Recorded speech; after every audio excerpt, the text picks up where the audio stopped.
कृषि संबंधी वैज्ञानिक संगोष्ठी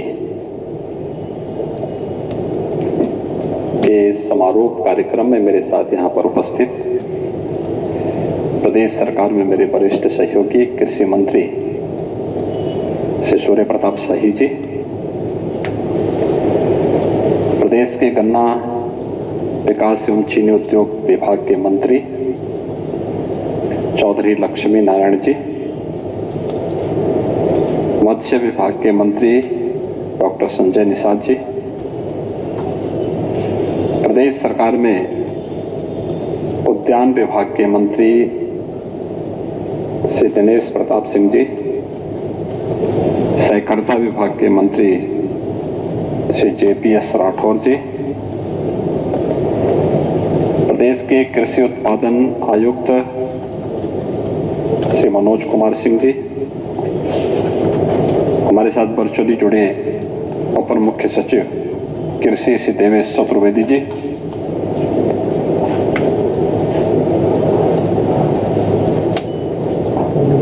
इस वैज्ञानिक संगोष्ठी में विशेष रूप से यहाँ पर उपस्थित ICAR के director doctor Ashok Kumar Singh ji,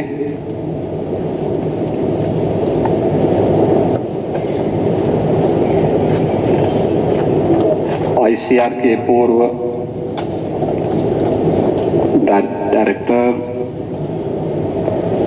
professor Punjab Singh ji, सभी हमारे प्रतिष्ठित कृषि वैज्ञानिकगण,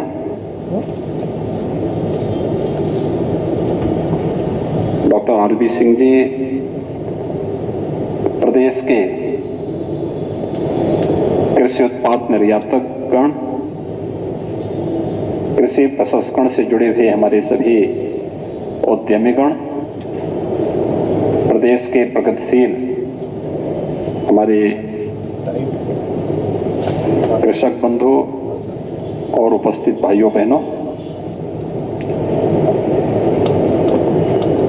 मुझे बहुत प्रसन्नता है कि आज प्रातःकालीन सत्र से ही इस गूढ़ विषय पर उत्तर प्रदेश में देश के प्रख्यात कृषि वैज्ञानिक, उद्यमी और प्रगतिशील किसान एक साथ बैठ करके उत्तर प्रदेश के road map for agriculture and allied sectors इस विषय पर गंभीर चिंतन को आगे बढ़ा रहे हैं। कृषि का महत्व हम सब के लिए है और हम सब ने इसके महत्व को इस सदी की सबसे बड़ी महामारी के दौरान भी देखा है। आप सब ने देखा है कि विगत 2-2.5 वर्ष से पूरी दुनिया इस सदी की सबसे बड़ी महामारी कोरोना से जूझ रही है। कोरोना के दौरान सभी सेक्टर्स ऐसे थे जहां पर उसके ग्रोथ रेट पर उसका विपरीत असर पड़ा है, और खासतौर पर हम निर्माण के क्षेत्र को देखेंगे तो 50% उनकी नेगेटिव ग्रोथ थी। लेकिन इस सब के बावजूद कृषि एकमात्र ऐसा क्षेत्र था जिसमें पॉजिटिव ग्रोथ दर्ज की गई थी, और खासतौर पर 3.5% की जो पॉजिटिव ग्रोथ थी कृषि सेक्टर की, वह उन सभी संभावनाओं को आगे बढ़ाता है जो अभी इस क्षेत्र में किए जाने की आवश्यकता है। हम इस कृषि संगोष्ठी को और खासतौर पर इस कृषि वैज्ञानिकों की संगोष्ठी को देश के सबसे उर्वरक प्रदेश में कर रहे हैं। मेरा मानना है कि गंगा और यमुना से जुड़ा हुआ यह क्षेत्र अपनी दुनिया की सबसे उर्वरा भूमि के साथ साथ सबसे अच्छे जल संसाधन के लिए भी विख्यात है। और मैं मानता हूं कि प्रकृति और परमात्मा की जो असीम कृपा है वह केवल इन सब बातों से ही हम सबके सामने प्रमाणित हो जाता है कि हमारे पास जो कृषि योग्य भूमि है वह लगभग 11 से 12% है। अगर पूरे देश के अंदर की कृषि भूमि से हम तुलना करें तो उत्तर प्रदेश के पास जो रकबा आता है कृषि का वह 11 से 12% के आसपास आता है। आबादी हमारी देश की कुल आबादी की 16 से 17% आबादी उत्तर प्रदेश में निवास करती है, लेकिन ये जो 11 से 11% के आसपास जो हमारे पास कृषि भूमि है यह देश के कुल खाद्यान्न उत्पादन का 20% उत्पादन अकेले उत्तर प्रदेश करता है। यह उन संभावनाओं को व्यक्त करता है जो संभावनाएं उत्तर प्रदेश के अंदर मौजूद हैं। और जैसे यहां पर अभी डॉक्टर पंजाब सिंह जी ने भी कहा, डॉक्टर ए के सिंह जी ने भी कहा कि देश प्रगति तब करेगा जब उत्तर प्रदेश प्रगति करेगा, देश तब खड़ा होगा जब उत्तर प्रदेश खड़ा होगा। और उत्तर प्रदेश में कृषि सर्वाधिक रोजगार उपलब्ध कराता है, सर्वाधिक किसान उत्तर प्रदेश में है। और इस फील्ड की इन संभावनाओं को आगे बढ़ाने के लिए जो आज प्रातःकालीन सत्र से मैं अपने कृषि उत्पादन आयुक्त से प्रातःकाल, क्योंकि मुझे आज दिल्ली में एक कार्यक्रम में जाना था और मुझे लगता था कि मैं हो सकता है कि शाम तक इस कार्यक्रम के लिए खाली हो पाता हूं कि नहीं पाता हूं, तो मैं उनके संपर्क में था और मुझे अच्छा लगा कि बहुत अच्छे मुद्दों पर यहां पर चर्चाएं हुई और उन कार्यक्रमों को आगे बढ़ाने की दिशा में जो डॉक्टर आरबी सिंह जी ने कहा है कि एक ठोस रोड मैप हमारे पास होना चाहिए, एक एक्शन प्लान हमारे पास होना चाहिए जिसे हम न केवल इंप्लीमेंट कर सकें बल्कि समय समय पर उसकी मॉनिटरिंग करते हुए प्रभावी ढंग से उसे आगे बढ़ा सकें। उत्तर प्रदेश अब एक्सपोर्ट का एक जोन भी बन गया है, एक हब बन रहा है। मैं आपको बताऊं कि देखिए हम लोगों ने 2018 में आज से लगभग 4 साल पहले उत्तर प्रदेश से नई नई सरकार बनी थी और नई सरकार बनने पर उस समय हमारे लोगों में उत्साह था, लेकिन प्रदेश के एक सामान्य नागरिक के मन में आशंकाएं भी थी और उसके मन में बहुत उत्साह इस रूप में नहीं था, क्योंकि 15-20 वर्षों तक जिस प्रकार की कार्य पद्धति और शासन पद्धति उन्होंने देखा था तो उसे लगता था कि यहां कुछ हो नहीं सकता है। और ये जो निराशा का भाव था ये हम सबको भी कभी कभी बहुत चिंतित करता था। हम लोग भी कुछ नया करने के बारे में सोचते थे। मेरे मन में भी, मेरे मंत्रिमंडल के सहयोगियों के मन में भी होता था कि हम क्या कुछ नया कर सकते हैं। मैं भी दुनिया के कोई भी एम्बेसडर आता था या कोई भी हाई कमिश्नर आता था, उनके सामने हम लोग पूछते थे क्या है आपका, किस सेक्टर में आपने अच्छा काम किया है और कैसे उत्तर प्रदेश आपके साथ मिलकर के इन कार्यक्रमों को आगे बढ़ा सकता है। हम लोग इस बात को जानते थे कि उत्तर प्रदेश अगर प्रकृति और परमात्मा की कृपा का विशेष प्रदेश है तो कुछ कारण तो होगा। एमएसएमई का हमारे पास सबसे बड़ा क्लस्टर हमारे पास मौजूद था, लेकिन वे भी बंदी के कगार पर था और ये मान लिया गया था कि आज की स्थिति में इसकी कोई संभावना नहीं है। लेकिन फिर भी मेरे मन में एक विश्वास था कि हमारे पास जो परंपरागत उद्यम है, अगर हम इसको थोड़ा भी प्रोत्साहित कर लें तो हो सकता है इसमें कुछ संभावना बदले दिखे। और आपने देखा होगा कि हमने उस समय इसकी मैपिंग करवाई।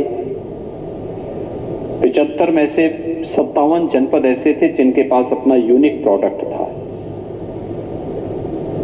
जो शेष 18 जनपद थे, उन 18 जनपदों के लिए हम लोगों ने फिर एक नए प्रोडक्ट की व्यवस्था बनाई और उसमें बहुत सारे तो कृषि से जुड़े हुए क्षेत्र थे। 75 जनपद के लिए एक प्रोडक्ट जो हुआ तो हमने उसका नाम दिया एक जनपद एक उत्पाद, 1 डिस्ट्रिक्ट 1 प्रोडक्ट। आज आप देख रहे होंगे कि इसने उत्तर प्रदेश को एक्सपोर्ट के एक हब के रूप में विकसित करने में बड़ी सफलता प्राप्त की है। वर्तमान में 1,56,000 करोड़ रुपए का जो प्रोडक्ट है उत्तर प्रदेश का, वह हम लोग यहां से एक्सपोर्ट कर रहे हैं। मैं भी 3 दिन पहले मुरादाबाद गया था। 2017 तक मुरादाबाद में निराशा थी, हताशा थी, लोगों के मन में आशंकाएं थी, लोग कुंठित थे, क्योंकि मुरादाबाद हम बचपन से सुनते थे कि मुरादाबाद में पीतल के आइटम, ब्रॉस आइटम के लिए मुरादाबाद जाना जाता था। लेकिन न उनको समय पे तकनीक दी गई, न उनके लिए उस प्रकार के मंच ही दिए गए थे, न ही उनके लिए कोई मार्केट थी। और वे अपने स्तर पर कोयला से, केरोसिन से या डीजल से अगर कुछ अपने प्रोसेसिंग के कार्य को या फिर अन्य कार्यक्रम को आगे बढ़ाते भी थे तो पॉल्यूशन कंट्रोल बोर्ड अलग से उन्हें परेशान करता था और उनके उद्यम को बंद कर देता था।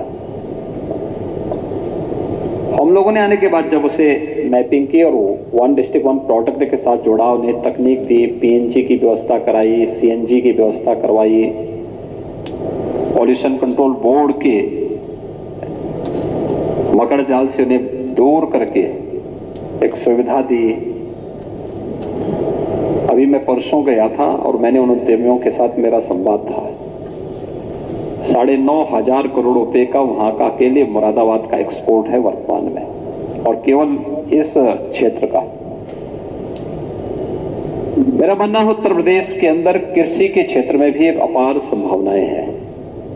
हमारे पास 9 क्लाइमेटिक जोन है, हमारे पास 89 कृषि विज्ञान केंद्र हैं, राज्य सरकार के द्वारा संचालित 4 और सरकार के द्वारा अनुदानित 1 कृषि विश्वविद्यालय भी है। केंद्र सरकार के द्वारा 2 कृषि विश्वविद्यालय उत्तर प्रदेश के अंदर संचालित हैं। हम थोड़ा भी प्रयास कर लें, आप सभी कृषि वैज्ञानिक गण, उद्यमी गण और प्रगतिशील किसान एक साथ मिलकर के इस कार्यक्रम को आगे बढ़ा लें तो उत्तर प्रदेश में मेरा मानना है कि जितनी संभावनाएं हैं इसको अगले 5 वर्ष में हम 3 गुना कम से कम बढ़ाने में सफल हो सकते हैं। इसमें कोई संदेह नहीं होना चाहिए, क्योंकि मैं आज भी इन सब बातों को देखता हूं मैं। अभी भी मैं देखता हूं कि हमारे पास किसानों के पास बहुत कोई तकनीक है नहीं। 2017 के पहले कृषि विज्ञान केंद्रों की स्थिति को हम अच्छी तरह जानते थे। पिछले 5 वर्षों में उसमें काफी सुधार किया गया है, काफी सुधार करने का प्रयास हुआ। केंद्र और प्रदेश सरकार के द्वारा सामूहिक रूप से जो प्रयास प्रारंभ किए गए उसके बहुत अच्छे परिणाम भी सामने आ रहे हैं। प्रधानमंत्री जी ने इस क्षेत्र में विशेष रुचि लेकर के पहली बार हम लोगों ने सुना कि जब 2014 में देश के अंदर प्रधानमंत्री जी ने सॉइल हेल्थ कार्ड की व्यवस्था प्रारंभ की। आज उत्तर प्रदेश सर्वाधिक सॉइल हेल्थ कार्ड जारी करने वाला राज्य भी है। प्रधानमंत्री किसान सम्मान निधि से सर्वाधिक किसान उत्तर प्रदेश के अंदर जुड़े हुए हैं। विगत 5 वर्ष के अंदर हम लोगों ने कृषि के सिंचन की क्षमता को लगभग 22 लाख हेक्टेयर अतिरिक्त कृषि सिंचन की सुविधा प्रदेश के अंदर उपलब्ध करवाई है। हमारे पास आज बेहतर कनेक्टिविटी है। देश का वाटरवे नंबर 1 उत्तर प्रदेश के अंदर बन चुका है। एक्सपोर्ट की जो संभावनाएं उत्तर प्रदेश के अंदर हैं, इन सब को भी हम तेजी के साथ आगे बढ़ा सकते हैं।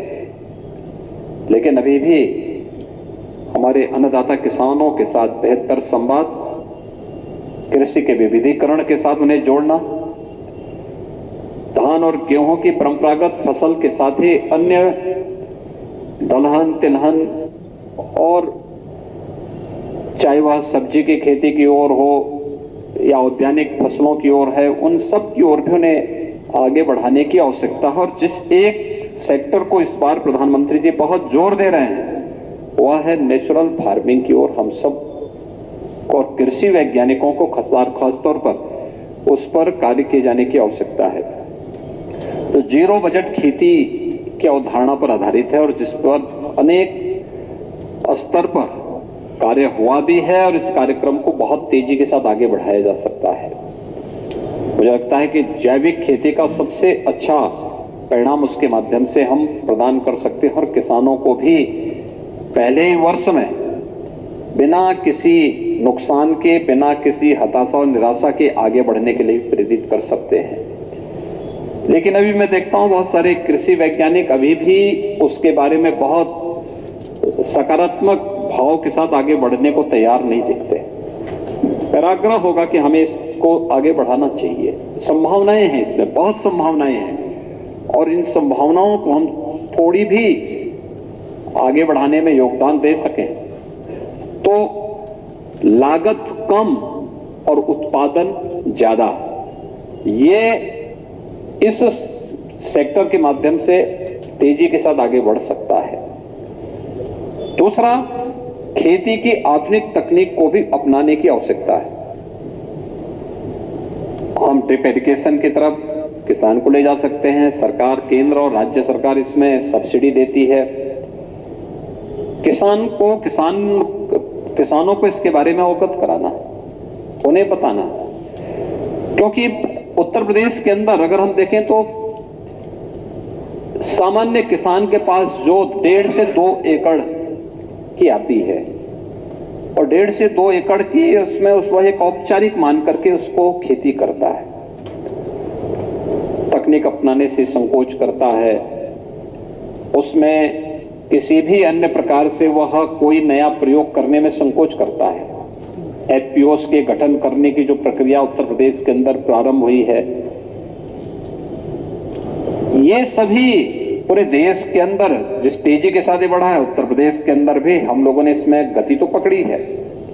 लेकिन इन सभी उसमें कृषि वैज्ञानिकों के साथ साथ इस सेक्टर के जो कृषि उत्पाद के उद्यमी हैं, जो हमारे प्रगतिशील किसान हैं, ये सभी मिलकर के अगर इस कार्यक्रम को आगे बढ़ा लेंगे तो उत्तर प्रदेश की उन व्यापक संभावनाओं को आगे बढ़ा करके हम उत्तर प्रदेश के अंदर के जो हमारी वास्तव में एक प्रधानमंत्री जी की मंशा है कि उत्तर प्रदेश आगामी 5 वर्षों के अंदर $1 ट्रिलियन की इकोनॉमी के रूप में आगे बढ़े।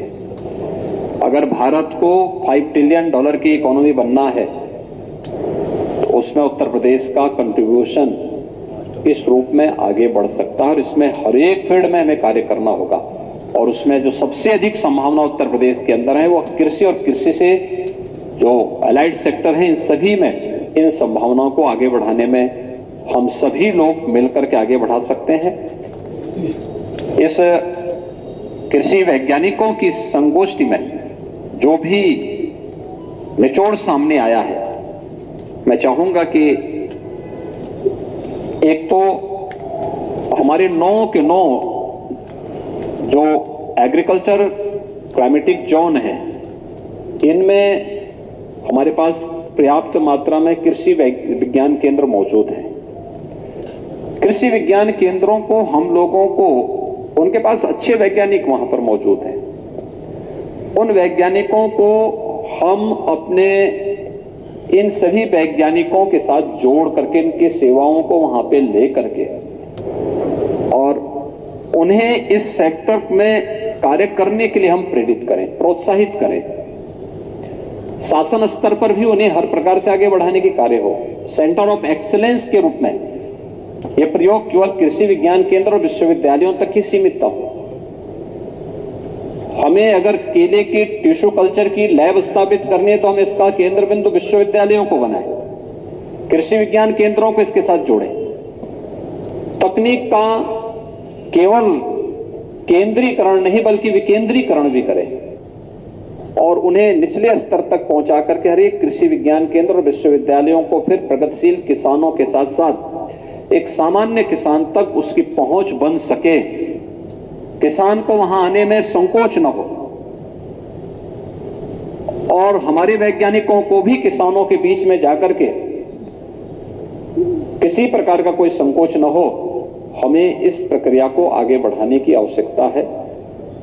अगर हम केवल इसे कृषि विज्ञान केंद्र के तक सीमित रख करके और कृषि विज्ञान केंद्र भी केवल अपने तक ही सीमित रखेंगे और किसानों के इसके साथ नहीं जोड़ेंगे तो हमारी मेहनत सार्थक नहीं हो पाएगी। और मुझे कहने में कोई संकोच नहीं कि हमारी संस्थाएं अभी भी समाज से जुड़ नहीं पाई। हमें इस बात को देखना होगा कि जो कुछ भी सुविधा हमें प्राप्त हो रही है इसमें समाज के एक एक व्यक्ति का कंट्रीब्यूशन है। शासन जो धनराशि किसी कार्य के लिए उपलब्ध कराती भी है, ये शासन का अपना धन नहीं होता है। ये किसी मुख्यमंत्री या किसी मंत्री का या किसी विभाग का अपना स्वयं का धन नहीं है।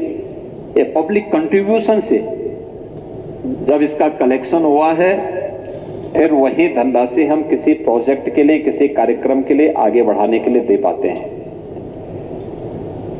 इसलिए उन सभी के लिए अगर कुछ सुविधा और उन्हें प्रोत्साहित करने के लिए या उनको हम कुछ नयापन दे करके उनको बता सकें तो हमें इस प्रक्रिया को आगे बढ़ाना पड़ेगा। एक साइकिल उसकी रेप तैयार करनी पड़ेगी और मुझे पूरा विश्वास है कि